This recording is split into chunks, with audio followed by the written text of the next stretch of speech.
So, lads, this is not a great look for the Indiana Fever organization. If you've got Caitlin Clark, the star of the Indiana Fever, she's going and seeing whatever about not seeing the Indiana Fever's doctors. Like, it is what it is with that. It is what it is.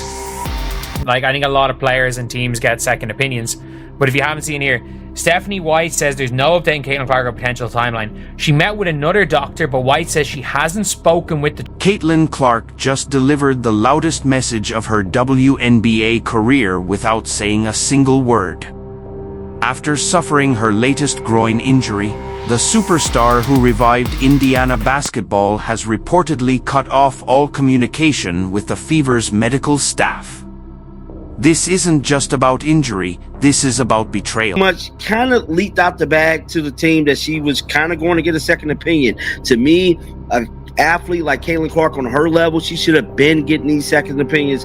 She should have been hearing from all these other doctors, man. But Stephanie White spoke to the media yesterday. She really didn't give a whole lot, but she did say that Caitlin Clark was in New York meeting with other doctors.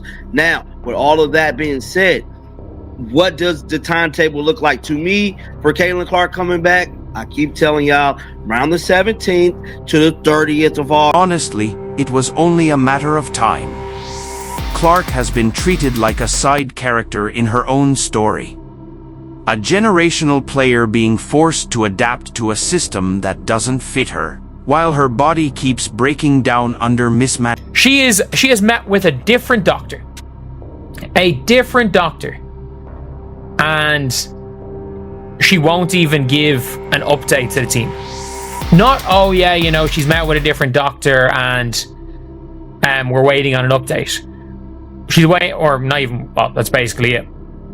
They're waiting on, she's gone to a different doctor and they've heard no. Let's rewind to July 15th. Clark limps off the court against the Connecticut Sun, clutching her groin in visible pain. It wasn't just frustration, it was the final straw. Just like Kawhi Leonard once did, Clark is now rejecting the medical staff and taking her health into her own hands. Caitlin Clark. Following a July 15th injury to her right groin, Indiana Fever guard Caitlin Clark underwent further medical evaluations earlier this week.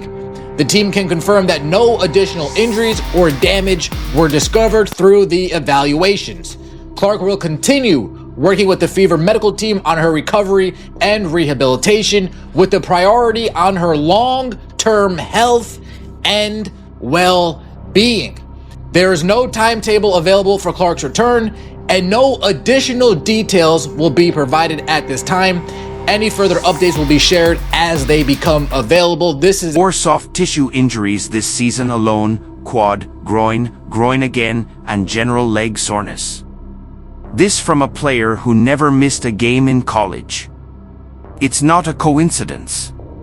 It's a pattern of rushed recoveries and conditioning failure. The internet noticed something specific that Holly Rowe had to say on the broadcast. Holly Rowe said that before the last return after a quad injury, she had no practice time, which, if that's actually true, like if she wasn't practicing, if she wasn't going full speed, then why was she returning to the court? And that's actually something that I pointed out. I believe it was Scott Agnes reported that Caitlin had gone full speed in practice, but there was only one practice that she had gone full speed, and then she returned to... Sources say Clark was pushed to return too soon after her first groin injury, only to aggravate it again.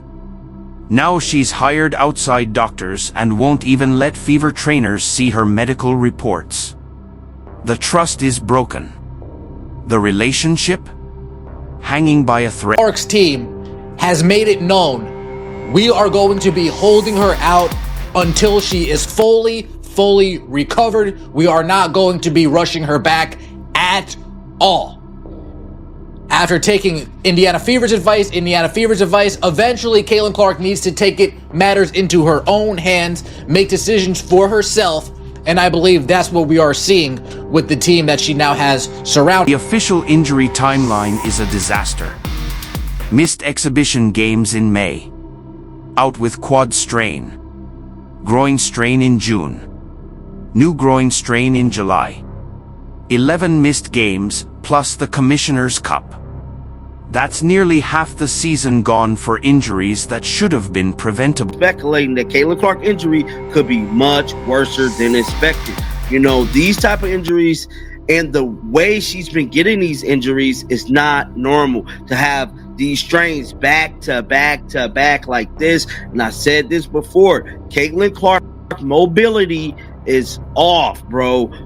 I believe she might have came back too fast from the first. We all know the first one went down around the 25th of May.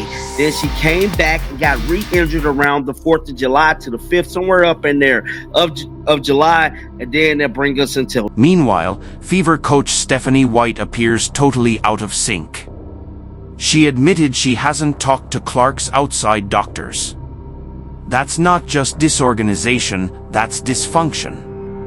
And it's making Clark's future in Indiana look increasingly bleak. Only good news about today is Caitlin Clark is no longer dealing with Stephanie White and these coaches and this Indiana Fever medical staff, trainers, doctors, none of that. She's seeing her own medical doctors, her own team. That's the only good news of today. She has abandoned the Indiana Fever medical staff, and I'm happy about it. I'm happy about it. She's pulling a Kawhi Leonard, what he did with the San Antonio Spurs, letting it be known, hey, look, I'll get back to y'all when I'm ready. I'm going with my own medical staff. Y'all can beat it, kick rocks, and I stand with you, Caitlin Clark. The truth? Christie sides, for all her flaws, built around Clark. Gave her the ball. Let her control tempo. Undersides, Clark led a playoff run and filled every arena. Stephanie White is doing the opposite, taking the ball out of Clark's hands and shrinking her impact. The problem of this team is Stephanie White. It's Stephanie White. It's not Caitlin Clark.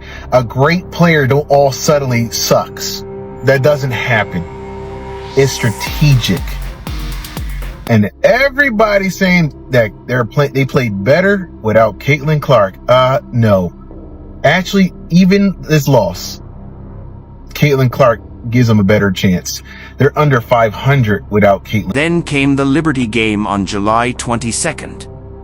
Cameras caught Clark and her agent in a tunnel meeting with Sabrina Ionescu, Brianna Stewart, and Liberty coach Sandy Brondello. That wasn't a post-game chat. That was a warning shot to the Fever. Other teams are But this is how it starts in sports. This is how it starts in the NFL. This is how it starts in the NBA. When you start seeing the wheels in motion, there's signs. There's signs before eventually a player gets traded. A player eventually marks their next destination. The Indiana Fever, you're on notice. You're on notice. You better recognize what you've got going on, the asset in front of you, and you do whatever you have to do to correct what is happening. Clark has now reportedly fired the Fever medical team. She's seeing private specialists in New York and sharing zero updates with the organization. This is the WNBA's version of the Kawhi San Antonio saga, a superstar going silent because the system failed her. Why Caitlin Clark was injured is a real thing. It's not just because she's a good player and people go hard against her, in my opinion. There's some other stuff going on there. A lot of pressure to put people in seats, to put eyeballs on the game. You come back a little early. Teams, as they should, play hard against her. Some teams go over the line and refs seem to look the other way, in my opinion. You had some of that going on with some other talent in the league as well last year. But this is different. And Stephanie White needs some blame as well. The team seems a little rudderless. V11. The repeated groin injuries suggest a deeper problem: poor training, weak recovery protocols, and no individualized plan.